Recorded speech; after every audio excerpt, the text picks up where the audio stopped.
Ayan guys, ang ating pansit gisado. Yung sarap, overloaded guys oh. So ayan guys, natapos na natin yung recipe natin na dinengdeng, ang lutong Ilocano. So ngayon ang isasunod naman natin, magluluto ko ng pansit, yung egg noodles pansit. Ayan. Kasi gusto kong kumain ng pansit. Tsaka yung asawa ko, hindi kumakain ng kanin sa gabi. So lulutuan natin siya para ito na yung pinakakanin niya. So tara guys, umpisa naman natin magluto ng pansit. Dito guys, naka-ready na rin ang ating kawali. Lalagyan ko lang yan ng konting mantika. Ayan, ating olive oil. Gagawin ko lang, igigisa lang natin ng konti itong atay ng baboy. Kasi itong atay, pag nasobrahan ng luto, matigas. Ayan. Tapos i-set aside na natin yan. So medyo nagisa na ng konti. Takan ko lang ng konting asin para may lasa. Ayan, mahirap pag na-overcook yung atay ng baboy guys kasi matigas yan. So pag okay na to, i-set aside natin. Susunod natin yung gulay. Okay na to guys, set aside muna natin. Tapos isunod natin igisa ang ating mga gulay. Lagyan ulit natin ng mantika ang ating kawali. Igigisa na natin ang ating gulay. Sasabayin ko na yung sibuyas at bawang.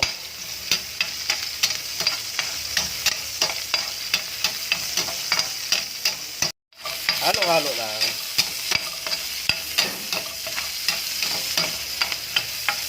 Lalaglag ko na tong carrots sa Baguio beans. Tapos meron niyang konting sayote. Ayun. Halo lang din. Lagyan ko to guys ng konting oyster sauce. Kalahati lang.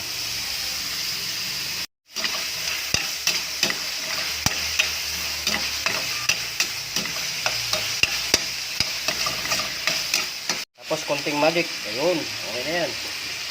Ating bell pepper.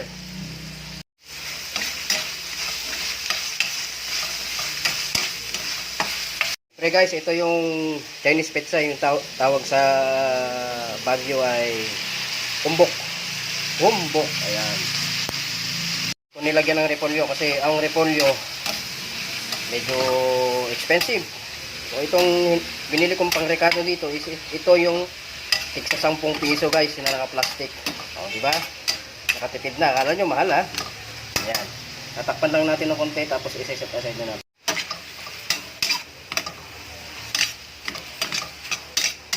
Ayan guys, pwede na natin i-set aside to guys ha. Tapos titimpla na natin ang ating pansit. So naitabi na natin yung ating gulay. Lalagyan na natin ng sabaw yan, yung tubig. Yun. Okay na yan. Siyempre, papatakan natin ng toyo. Tama na yan, hindi masyadong maalat. Para hindi masyadong maalat, kontrolado natin ang ating toyo. Ayan. Gamit yung kalahati, nilaglag na natin.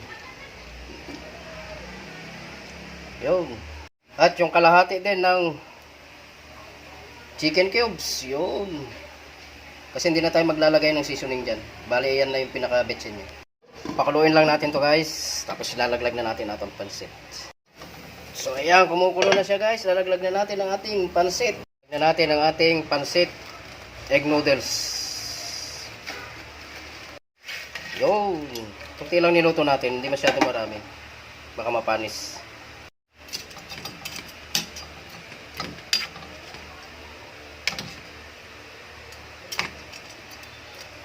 Halo lang hanggang ma-absorb niya yung ating sabaw.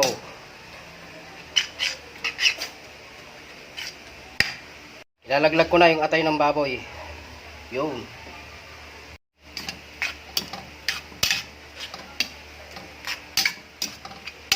Ang ating pangpinali, yung gulay na sinet aside natin kanina.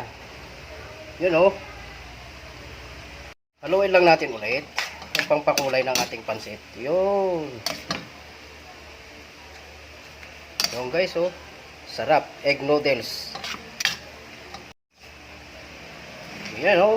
Ito na ang ating egg noodles. Naging gisado ang labas guys. Sarap na ito.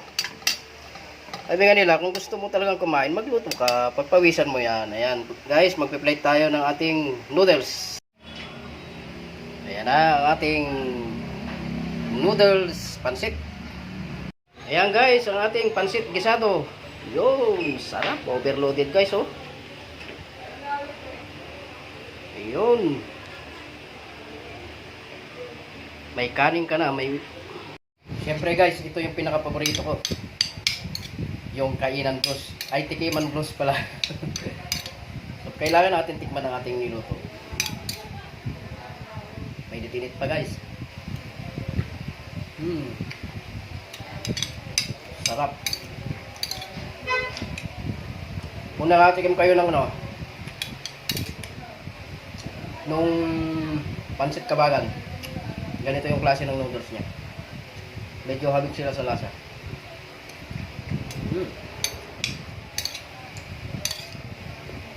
Ang sarap guys. Promise.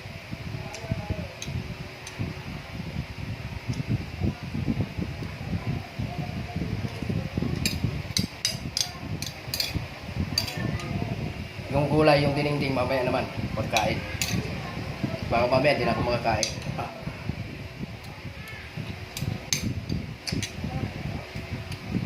Ayan guys, kung gusto mong kumain ng masarap, sabi nga nila, magluto ka na lang kaysa bumili ka pa. Kasi, malalagyan mo pa siya ng maraming regalo.